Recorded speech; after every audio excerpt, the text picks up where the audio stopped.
Cheguei.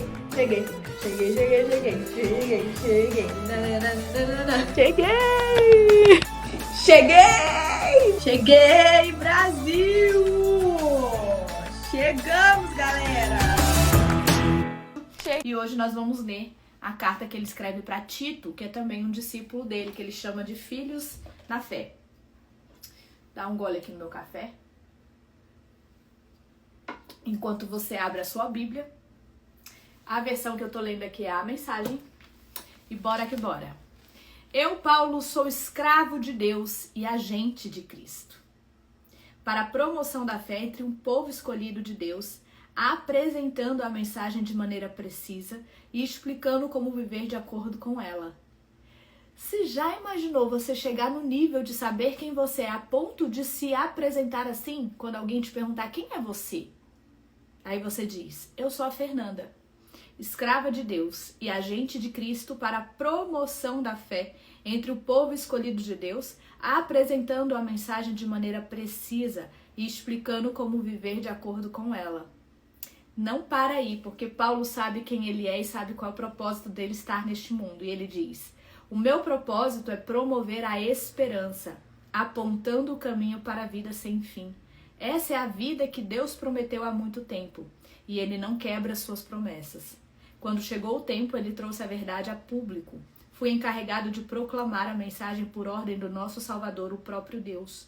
Prezado Tito, filho legítimo na fé, receba tudo o que Deus, nosso Pai Jesus, nosso Salvador, concede a você.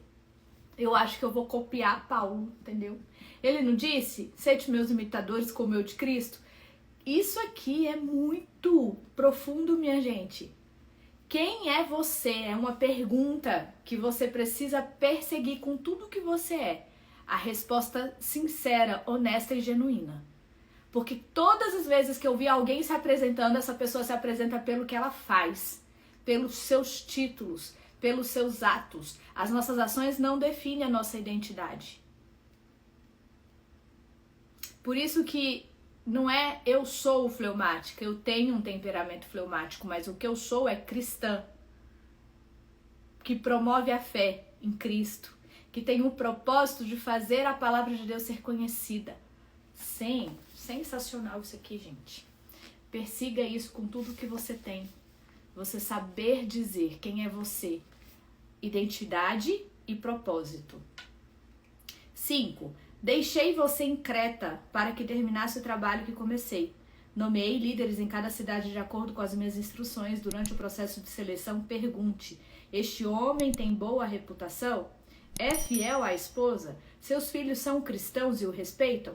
Ficam longe de confusão? É importante que o líder da igreja, responsável pelos assuntos da casa de Deus, seja visto não como controlador de pavio curto, nem como beberrão, valentão ou ambicioso.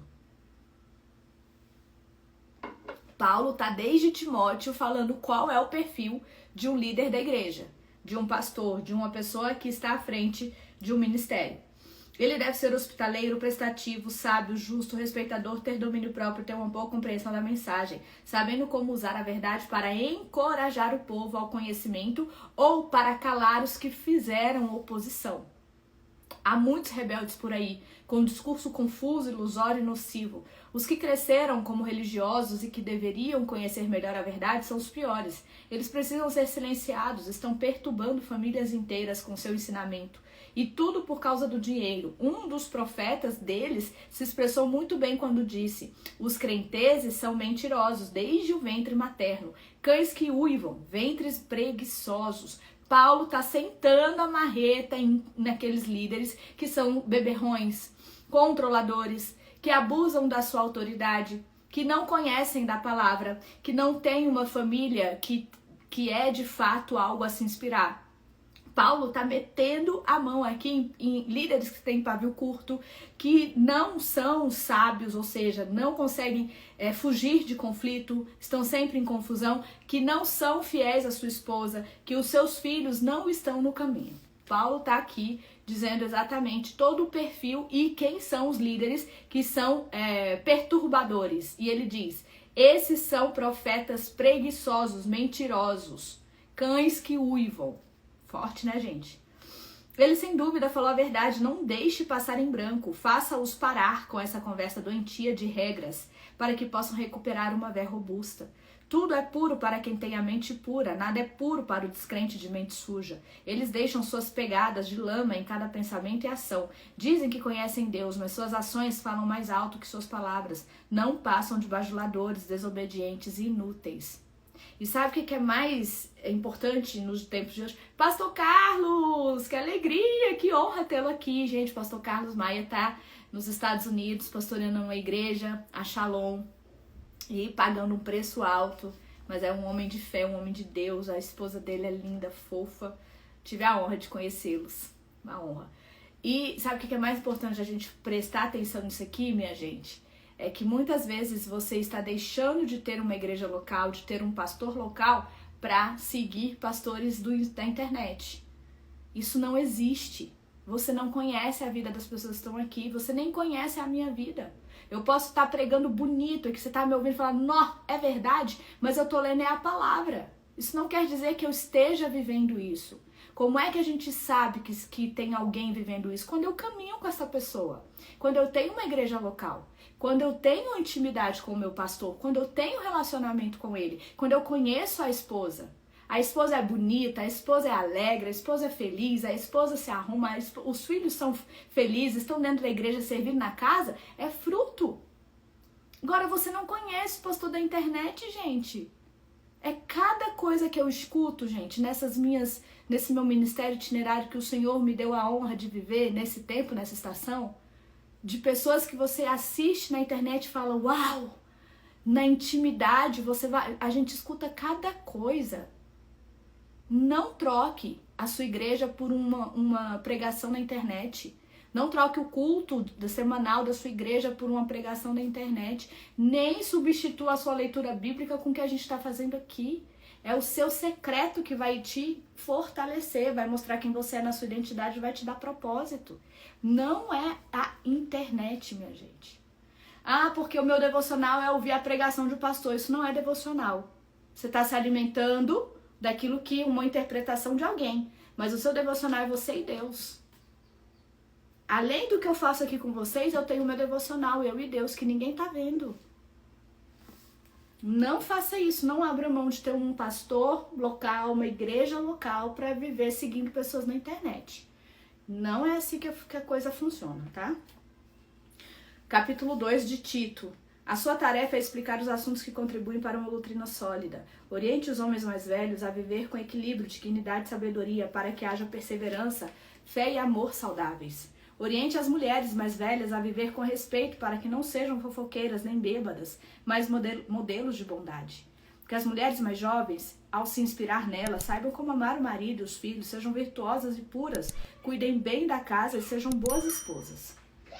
Não queremos que ninguém se afaste da mensagem, por causa do comportamento delas. Oriente também os jovens a viver uma vida disciplinada. Jovem precisa de disciplina, senão vai chegar com 40 anos, que é a idade que eu tô, e não vai ter conquistado nada na vida. Tá morando na casa do papai e da mamãe. Tem dinheiro nem para pagar uma conta de luz. E quando tem, não acha que é responsável para fazer. Disciplina, meu jovem. Coisa que eu mais quero ajudar a Aurora é na disciplina de buscar a Deus, na disciplina de fazer o que tem que ser feito, na disciplina de cuidar do corpo, da saúde dela, na disciplina de ser uma mulher que regrada, sabe? Jovens, tenham disciplina. É isso que Paulo está dizendo aqui. E para nós que já passamos da juventude, estamos na meia-idade, nós precisamos ser moderadas. Moderadas no falar, moderadas no agir, moderadas na compra, moderadas na comida. Até porque a biologia nos cobra, né? Não dá pra comer como a gente comia quando era jovem. Ou de acho, né, gente? Acima de tudo, para que todos vejam, mostre essas virtudes em sua vida. Não corrompa seu ensino, ele deve ser sólido e saudável. Assim, até alguém que seja contra nós, se não encontrar nada estranho ou errado, poderá, no tempo oportuno, mudar de conduta. Não é tão maravilhoso quando alguém, sei lá, tem uma implicância com a gente. Aqui tem um monte de gente que é implicado comigo. Porque não gosta do que eu falo, porque achou que eu falei de uma maneira que não devia, enfim. Implicou com a Fernanda. Mas ela vai me acompanhando. Uma hora ou outra vem aqui. Ela não encontra nada do qual me acusar? E essa pessoa vai mudar de conduta. Ao invés de ser uma perseguidora, vai passar a ser uma seguidora. Não é? Isso é maravilhoso. Porque eu me justifiquei? Porque eu me defendi? Não, porque eu estou vivendo a minha vida de forma moderada. Sem ter em que ser acusada. Oriente os que têm outras funções na igreja a ser trabalhadores leais, um prêmio para seus patrões. Sem falar mal pelas costas, sem atos de desonestidade. Assim, o bom caráter deles vai resplandecer por meio de sua atitude, de atividades, acrescentando brilho ao ensino do nosso Salvador. A disposição de Deus para dar e perdoar agora é pública. A salvação está disponível a qualquer um. Estamos mostrando como viver, como virar as costas para uma existência permissiva e sem temor a Deus e como assumir uma vida repleta de Deus e honrosa para Ele. Essa nova vida está começando exatamente agora e estimula nosso desejo pelo dia glorioso, quando nosso grande Deus e Salvador Jesus vai aparecer. Ele se ofereceu como sacrifício para nos levar de uma existência de trevas e de rebeldia para uma vida pura e boa, fazendo de nós um povo do qual possa se orgulhar, cheio de energia para fazer o bem. Se é o povo em que Jesus se orgulha? Eu sempre faço esse tipo de pergunta aqui, né? Porque é uma pergunta que eu faço para mim mesma. Será que Deus tem orgulho de mim? Será que Jesus, quando olha pra terra, ele fala, putz, valeu a pena ir morrer pela Fernanda? Olha lá, que bonitinha aquela conduta dela. Nó, chega a encher meu peito de orgulho. Já imaginou? É assim que a gente tem que viver nossos atos, nosso dia a dia, nas pequenas coisas, desde o acordar até a hora de dormir. Não é só quando tá todo mundo olhando, não, gente. É no secreto, com certeza, que a gente está sendo avaliado. Diga tudo isso a eles, edifique a coragem deles e discipline quem sair da linha. Você está no comando, não permita que ninguém o humilhe. Também tem que ser bonzinho, né? Tem que ser pacífico, tem que fugir de confusão, mas não deixa que ninguém te humilhe não, viu, meu filho? Se defenda. Aconselhe o povo a respeitar as autoridades e a serem cumpridores da lei, sempre prontos a dar a quem precisa. Nada de insultos ou brigas. O povo de Deus deve ser cortês e ter coração aberto. Até pouco tempo éramos tolos e teimosos, presas fáceis do pecado, dominados pelos instintos, andando sem destino e cabisbaixos, odiando e sendo odiados. Mas quando Deus, nosso Salvador bondoso e amoroso, interferiu, Ele nos salvou de tudo isso. Tudo foi obra dele. Nós não fizemos nada. Não fique se achando. Você não fez nada. Tudo que você é de bom é Jesus em você, tá? E Paulo diz aqui, não fizemos nada, ele nos limpou e saímos daquela situação como um povo especial, purificado por dentro e por fora pelo Espírito. Nosso Salvador Jesus generosamente nos deu nova vida. O dom de Deus restaurou nosso relacionamento com ele e nos devolveu a vida. E ainda há mais vida por vir, uma eternidade de vida. Pode contar com isso. Quero que vocês permaneçam firmes em todos esses aspectos para que todos os que puseram a confiança em Deus se concentrem nos elementos essenciais. Fiquem longe da insensatez de discussões sem propósito sobre genealogias e minúcias da lei. Isso não leva a lugar algum. Advirta uma ou duas vezes o briguento, mas depois se afaste dele. É óbvio que ele está fora de rumo, em rebeldia contra Deus. Se persistir com as hostilidades, acaba destruindo a si mesmo. Assim que eu enviar Artemas e Tíquico, venham imediatamente e me encontre em Nicópolis. Decidi passar o inverno lá. Dê a Zenas, o advogado, e a Apolo uma despedida cordial. Cuide bem deles. Nosso povo precisa aprender a ser pronto para o trabalho, para que todas as necessidades sejam atendidas, e especialmente entre os necessitados, e para que eles não cheguem ao fim da vida sem nada apresentar. Todos aqui enviam lembranças, cumprimentos, nosso amigo na fé. Que a graça esteja com vocês. Que coisa mais linda, não é? Rose, eu acabei o livro de Tito, os 3 capítulos do livro de Tito, e agora a gente vai entrar em Filemon, tá?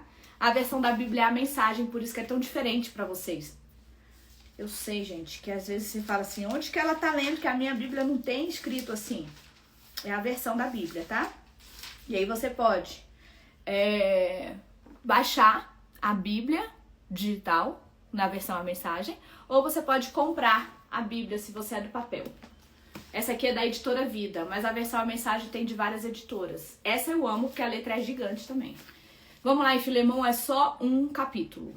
Eu, Paulo, sou prisioneiro por causa de Cristo com meu irmão Timóteo. Escreva esta carta a Filemon, meu bom amigo e companheiro na obra, também a nossa irmã Áfia, o Arquipo, verdadeiro guerreiro e a igreja que se reúne em sua casa. O melhor de Deus para vocês, bênçãos de Cristo sobre vocês. Toda vez que seu nome é citado em minhas orações, eu digo graças a Deus. Será que quando seu pastor ora por você, ele diz graças a Deus? Menino, chega, vou beber um café aqui pra eu pensar. Porque tem discípulo que dá trabalho, né, gente? O pastor já ora falando assim, Senhor, até quando, Deus? Eu tenho que amar?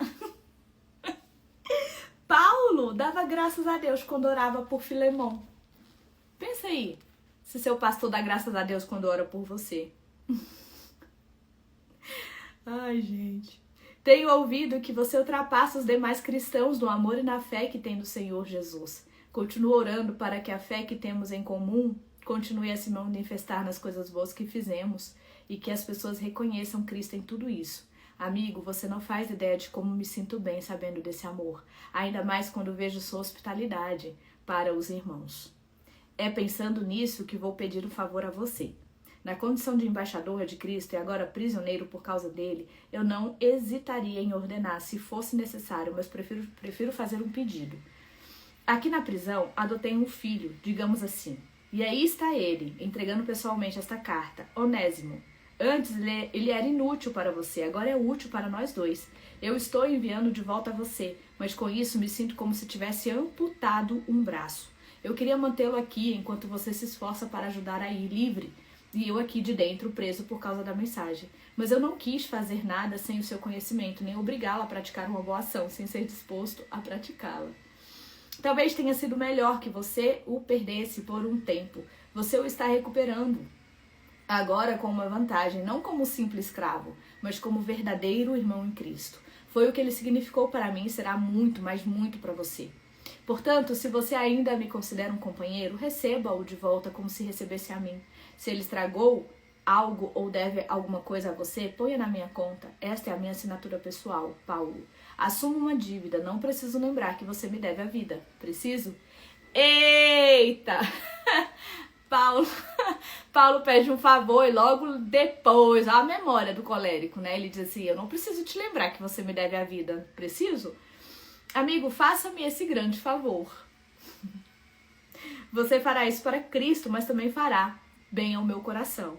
Conheço você o bastante para saber que me atenderá. Imagino que fará ainda mais do que pedir. A propósito, deixe um quarto preparado para mim. Por causa das suas orações, espero ser seu hóspede outra vez. Epáfras, meu companheiro de cela, na causa de Cristo, manda saudações. Também meus colaboradores Marcos, Aristarco, Demas e Lucas. Tudo de bom para você, da parte do Senhor Jesus. Gente, eu fico lendo a Demas, né, que ainda fazia parte do time de Paulo, e Demas mais tarde vai abandonar, né? Vai preferir viver o mundo do que continuar servindo ao reino. Uma tristeza. Aproveita e ora por aquelas pessoas que já foram companheiros da pregação da mensagem e hoje estão distantes de Cristo. Coloca essas pessoas em oração.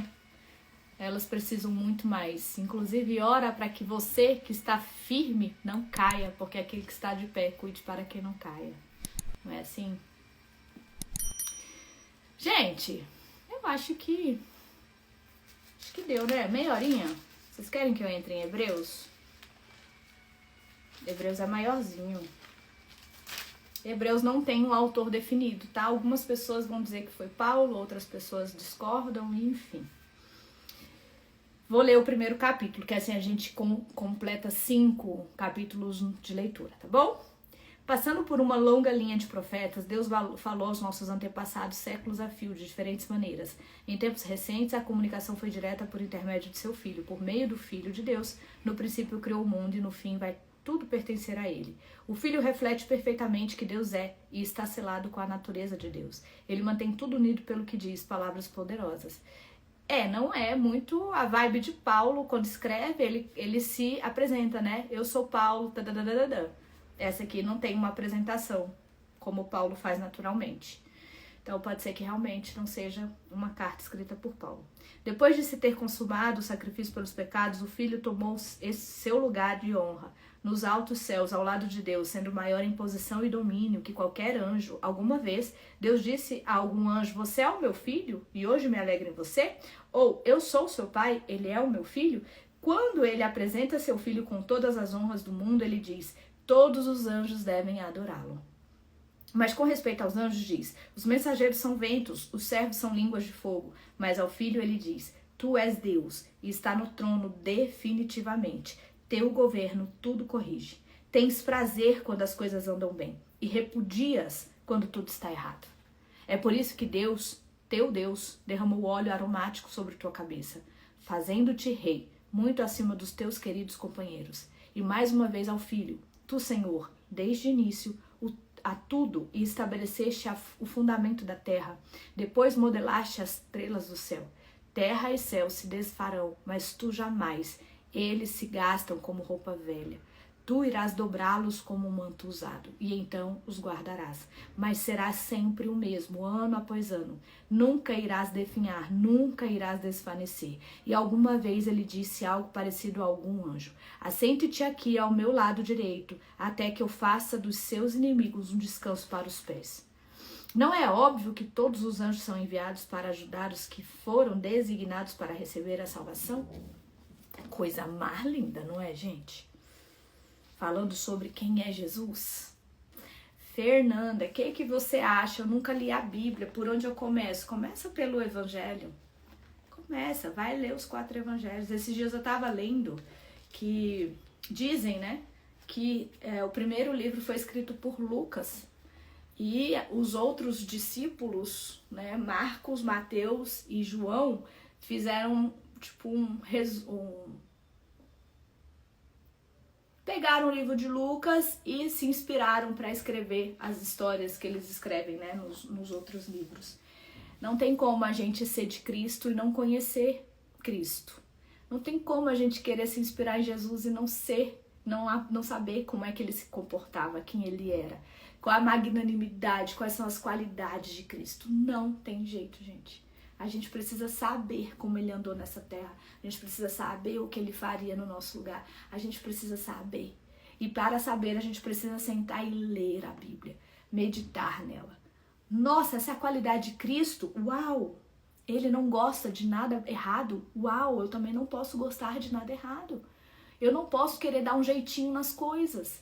Eu não posso ser essa pessoa que fico tentando negociar para me dar bem nas situações. Eu não posso omitir, porque omitir e mentir é a mesma coisa. Eu não posso negociar minha postura fiel e leal ao meu marido, à minha esposa. Eu não posso ser uma mãe omissa que deixa meu filho acessar e praticar atos que é claramente uma indisciplina, uma maneira de me desonrar. Então a gente não pode negociar. Por que a gente não pode? Porque a gente conhece. A gente sabe como ele andou nesta terra. Fernanda, mas só Jesus pode ser Jesus. Eu sei. Não tô nem me comparando, nem te comparando. Mas ele deixou aqui uma convocação. Você precisa ser santo como eu sou santo. Então isso tem que me acordar e me levar a viver de forma a buscar essa santidade. Numa hora ou outra eu vacilo? Claramente. Mas eu estou em busca dele. Isso é um alvo a ser perseguido. Então, quando a gente lê a palavra, a gente consegue alimentar o nosso espírito, alimentar a nossa alma e fazer com que esse senso, né, esse senso comum, essa maneira de sentir, as experiências sensoriais que estar na presença de Deus a gente acessa, transforme os nossos comportamentos, transforme o meu jeito de olhar, de falar, de sentir, de agir, de me ofertar, de servir as pessoas. Começando por aí, ó, pela tua casa. Aquela pia cheia de louça que você tá fazendo de conta que não tá vendo pra tua mãe lavar? Pois é. Se Jesus estivesse aí, ele ia lavar essa louça. Porque servir faz parte do projeto de Cristo. Amém! Nos despedimos aqui. Para você que está comigo na leitura, continua, vai lendo aí Hebreus, é maravilhoso, você vai se apaixonar. Amanhã nós voltamos com a leitura, se Deus quiser, porque eu estarei o dia todo na internet de hotel, não sei como é que vai ser, mas se der tudo certo, voltaremos. Tem horário fixo? Não tem horário fixo. É assim, ó, tô livre, sento, abro o celular e faço a live com vocês. Vai chegar um dia que vai estar tudo organizado, mas não é agora. E para você que quer se aprofundar no estudo dos 4 temperamentos, aproveita a Black Week que está acontecendo até sexta-feira você vai pagar 12 vezes de R$ 39,90 para aprender sobre os 4 temperamentos no curso 100% online, profundo, que vai te ajudar a sair do lugar que você ocupa, de procrastinação, de vitimização, de olhar para sua vida e não gostar do que você tá vendo. Let's bora, vamos juntos. Beijos, que Deus abençoe.